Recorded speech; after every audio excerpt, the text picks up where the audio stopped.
ठीक है। अम, आज देखेंगे अष्टांग हृदय सूत्र स्थान का दोष भेदी अध्याय का पित्त के प्रकार। पित्तम पंचात्मकम, अगेन मतलब पित्त 5 प्रकार के होंगे। तत्र, अच्छा ये ऑफ होगा तो बताइएगा, ठीक है। तत्र पक्वाशया पक्वामाशय मध्यगम, मतलब सबसे पहले जो स्थान बताया गया हुआ है इन पांचों पित्त में, एक पक्वाशय और आमाशय के मध्य रहता है, ठीक है। जिसने पंचभूतात्मक होते हुए भी तेजस गुण से अधिक के होने के कारण द्रवत्व का त्याग कर दिया गया है। ऐसा जो है, मतलब ये पाचक पित्त के एक तारीफ बताई जा रही है, ठीक है। नॉर्मली क्या होता है, तेज गुण जो होता है उसके अधिक्य के कारण, मतलब वैसे भी जैसे अग्नि किसी भी चीज में ज्यादा होती है तो वो स्नेहांश और फिर ये जो उदक रहता है, जैसे जल नहीं जाता है पानी, उस तरीके से हो जाता है, ठीक है। तो जिसने अपने तेज गुण के कारण, पाचकाग्नि है, मतलब यहाँ दो चीजें बता दी, एक तो वो तेज गुण बता दिया कि पाचकाग्नि में तेज गुण होगा, और दूसरी चीज ये बता दी कि उसका जो द्रव भाग है वो जल गया हुआ रहता है, ठीक है। मतलब द्रवता कम होगी, बहुत ज्यादा नहीं होगी। उसे पाक आदि कर्म करने के कारण, मतलब जिसे पचाना, सबसे मेन चीज जो है, जो मेन कर्म है पित्त का, वो है पचाना। पाक कर्म करने के कारण उसको अनल संज्ञा दी हुई, मतलब अग्नि संज्ञा दी गई हुई है। वह अन्न का पचन करेगा, मतलब पाचकाग्नि की थोड़ा एडजेक्टिव जोड़े गए हुए हैं इसके लिए। अन्न का ये पचन करेगा और सार और पित्त भाग का पृथक पृथक विभाजन कर देता है।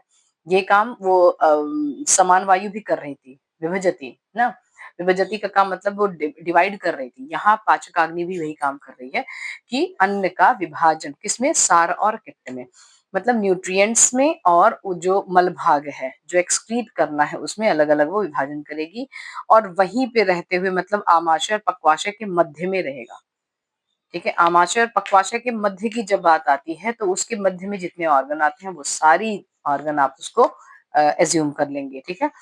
पित्त के भेदों को बल बल भी प्रदान करेगा, मतलब इन्हीं से ही सारे पित्त का अभी पालन पोषण भी होने वाला है, ठीक है। यही सबको नरिष्ट भी करेगा, यही सबको जो है खाने को भी नरिष्ट कर रहा, मतलब नरिशमेंट खाने से भी खींच के लेके जाके बॉडी का भी नरिशमेंट करेगा और बाकी पित्त का भी नरिशमेंट करता है, ठीक है।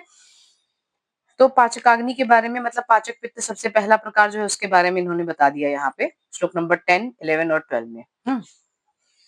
नेक्स्ट आते हैं 13 नंबर के श्लोक में, जहाँ पे आधे में ये बताया गया रंजक पित्त और आधे में बताया गया है साधक पित्त। रंजक पित्त के बारे में कहते हैं आमाशयाश्रियम पित्तम रंजकम रस रंजनात्। ये आमाशय में ही स्थित होता है और रस का रंजन करता है। रंजन मतलब उसको कलरिंग देना, ठीक है। रंजन का कार्य मतलब होता है कलरिंग देना।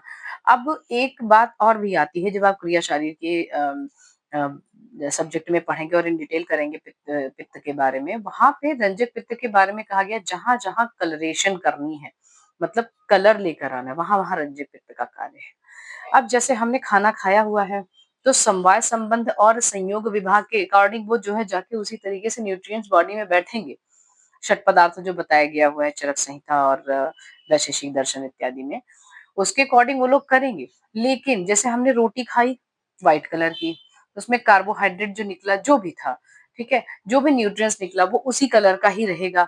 लेकिन जब हम ब्लड देखते हैं तो कभी व्हाइट कलर की रोटी जैसा तो नहीं दिखा ना, वो तो चेंज कलर दिखता है। वो कौन किया, तो वो रंजक पित्त कार्य करता है। हर एक चीज को प्रॉपर उसी कलर में लेके जाना, वो रंजक पित्त का कार्य है, ठीक है। तो आमाशय में ये स्थित रहेगा। आमाशय में क्यों स्थित है, क्योंकि आहार रस से उसके बाद रंजन सबका शुरू होता है। कलरिंग की अस्थि जाओ, कलरिंग की मांस जाओ, इस तरीके से, ठीक है। रस का रंजन इसलिए कहा गया क्योंकि पहली धातु रस है। अब उसी पे ही रंजन हो के अलग अलग जो वो धातुएं बनती रहती हैं। अब ये भी कहा जा सकता है कि रक्त का जो कलर है वो रस पे रेड कलर जब खो जाता है तो अपने आप रक्त दिखने लगता है, ठीक है। नेक्स्ट, और हाँ, गुणों में भी अभिवर्धन होगा उसका। ऐसा नहीं कि रस को लाल कलर का कर दिया तो रक्त हो गया, व्हाइट कलर का कर दिया तो मज्जा हो गया, ऐसा नहीं है, ठीक है। उसके गुणों में भी अभिवर्धन होना चाहिए। नेक्स्ट देखेंगे साधक पित्त। बुद्धि मेधाभिमानाद्यैः अभिप्रेतार्थ साधनात् साधकम हृदगतम पित्तम। सबसे पहली बात इन्होंने बताई कि इसका स्थान क्या है, हृदय। हृदय स्थितम हृदगतम पित्तम, मतलब यहाँ हृदय में स्थित रहता है ये, और बुद्धि, मेधा, अभिमान इत्यादि के अभिप्रेत मतलब इच्छित अर्थ का साधन कराएगा। हम मोस्टली क्या कहते हैं कि मेरा दिमाग खराब है तो यहाँ हाथ लगा दिया, अरे मेरा मन अच्छा नहीं लग रहा है थोड़ा। लेकिन जो वो प्रॉपर मन का स्थान अकॉर्डिंग टू आयुर्वेदा बताया गया है वो हृदय बताया हुआ है। एक हृदय स्थान भी बताया, कहीं कहीं संहिताओं में मस्तिष्क भी बताया हुआ है।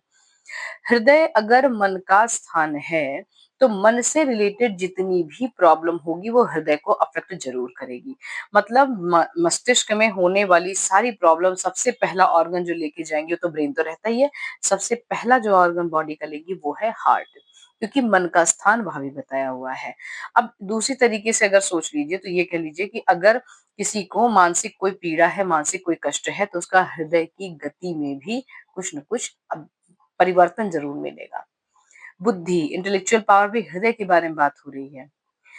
एक तो बताया साधक पित्त हृदय में बैठा हुआ है, उसके बाद बताया कि जो है बुद्धि भी है, मेधा मतलब इंटेलेक्चुअल पावर भी वहां बैठ रही है, इंटेलिजेंस आपका भी वही है, और आपका अभिमान मतलब आप कैसे आप पावर दिखा रहे हो, अपने पावरफुल चीजों पे कैसे अभिमान कर रहे हैं, वो भी हृदय से हो रहा है। ठीक है, ये सब साधक पित्त ही इसको इच्छानुसार इसका नरिशमेंट देती है। अब अगर ऐसी बात है तो बुद्धि जो है, अभिमान है, सब में सेम होना चाहिए था, क्योंकि अलग अलग अगर एक ही तरीके का अगर लोग खाना खा रहे हैं तो उसमें भी बुद्धि सेम होनी चाहिए थी ना। लेकिन पित्त के पचन के अकॉर्डिंग सारी चीजें पचती हैं। हमारे आंखों से जो पचा, हमारे हृदय ने जो पचाया, हृदय कई तरीके से पचाएगा। अगर बुद्धि की बात हो रही है तो आपका बुद्धि भी कुछ न कुछ पचाएगा। कुछ आपने, जैसे ढेर सारे बच्चे पढ़ते रहते हैं और उसके बाद सबको एक ही चीज बताई जाती है, किसी को समझ में आया किसी को नहीं समझ में आया, वहां है वो साधक पित्त का पचन। वो है साधक पित्त, किस तरीके से किसका साधक पित्त कार्य किया और कितना पचन करके ले गया और कितना यहाँ पे स्टोर कर दिया हुआ है। ठीक है, इस तरीके से साधक पित्त का कार्य होगा। आलोचक पित्त देखेंगे, रूप आलोचनतः स्मृतम दृक्स्थनम दृक्स्थम आलोचकम। यह दृक जो है मतलब यह दृक नेत्र में स्थित रहता है, कौन? आलोचक पित्त। रूप का आलोचन करेगा, ये कपड़ा रखा है, ये तुम बैठे हो, ये तुम बैठी हो, ये इतने सारे स्टूडेंट्स हैं, ये बुक है, ये रूप को देख के उसका आलोचन करेगा, मतलब अवलोकन करने का कार्य ये सारा सब कुछ करेगा, उसको रूप को ग्रहण करने का कार्य करता है। आलोचक पित्त में भी पचन ही है। ठीक है, आंखें बंद करिए, आंखें खोलिए और उसके बाद देखिए कि जो जो चीजें आपके आजू बाजू दिखी थी, सारी चीजें याद है कौन सी चीज कहाँ रखी थी? जो जो चीजों का आलोचन अवलोकन होगा, बस वही चीजें ही आपको याद रहेंगी। बाकी था, एग्जिस्टेड था उसी के बगल में, लेकिन आपको याद नहीं रहेगा। क्यों? क्योंकि वहां तक आलोचक पित्त का पचन नहीं हो पाया था। ठीक है, नेक्स्ट आते हैं भ्राजक पित्त। त्वक्स्थम भ्राजकम भ्राजना त्वचा। भ्राजक पित्त जो है यह त्वचा में स्थित होता है। आप मिलानिन के बारे में सुने होंगे, स्किन में रहता है जो कलर लाता है। ठीक है, त्वचा का भ्राजन करने का कार्य यह पित्त करेगा। भ्राजक पित्त दीप्ति करने का। पित्त से लश्चर आता है स्किन में, ये सुना होगा, है ना? तो वो और केवल भ्राजक पित्त जितना वो पचा पा रहा है। बाहर एक्सटर्नल लोग लगाते हैं ना कि हाँ लाओ बॉडी लोशन लगा ले, तो क्यों लगाते हैं? ऊपर ही रह जाना चाहिए था। लेकिन वो भ्राजक पित्त जितना पचा के अंदर लेके जाएगा उतना ही वो एब्जॉर्ब हो जाएगा और स्किन ऑयली दिखने लगती है ना। तो ये भ्राजक पित्त का कार्य क्या है? केवल और केवल स्किन को लश्चर देना। ठीक है, यहाँ पे पित्त समाप्त कर रहे हैं, पित्त के पांचों प्रकार यहाँ पे समाप्त हो रहे हैं। अब जब हमने इसके पहले वाले चैप्टर में पित्त के बारे में, वायु के बारे में और कफ के बारे में पढ़ा, तो मैंने एक चीज कहा हुआ था, जहां जहां ट्रांसफॉर्मेशन होगा, जहां जहां चेंजिंग होगी, जहां जहां पचन होगा, वहां वहां सारे पित्त होंगे। इट डजंट मीन कि वो पाचक पित्त ही केवल पचन करा रहा है, वो आलोचक पित्त का भी पचन होगा। आंखों से देखकर चीजें समझने का जो पचन होगा वो अलग है, पचन मतलब डाइजेशन।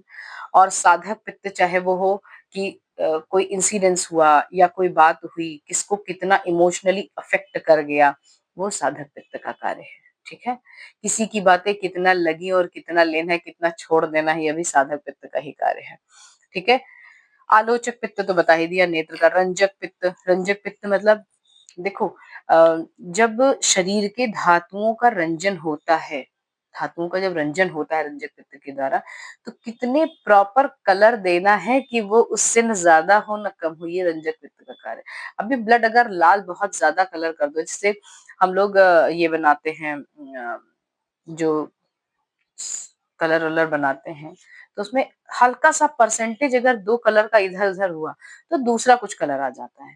तो कितना प्रॉपरली रंजन करना है कि वो रक्त दिखे, कितना प्रॉपरली रंजन करना है कि वो दूषित रक्त दिखे, ये चीज़ रंजक पित्त का कार्य है। भ्राजक पित्त अगेन वही स्किन का, अगर ये भ्राजक पित्त अच्छे से काम नहीं किया तो 7 लेयर की अपनी जो त्वचा होती है, उसका फिर नरिशमेंट नहीं हो पाता है। अंदर से भले हो पर बाहर से उसका प्रोटेक्शन भी करना है, कौन-सी चीज़ एक्सेप्ट करनी है, कौन-सी चीज़ छोड़ देनी है। त्वचा अपने शरीर का सबसे बड़ा ऑर्गन है, जो कवरिंग किए हुआ है। ये पॉल्यूशन भी झेलेगा, ये आपके न्यूट्रिएंट्स भी झेलेगा, ये बाहर के जो वायरस हैं, बैक्टीरिया हैं, फंगस है, इन सबको भी झेलता है।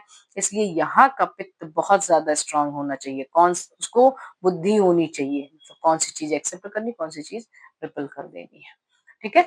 इस प्रकार से यहाँ पित्त के प्रकार खत्म होते हैं। ठीक है? नेक्स्ट कफ के प्रकार और उसके स्थान और उसके जो कर्म हैं, वो नेक्स्ट लेक्चर में देखेंगे। Thank you.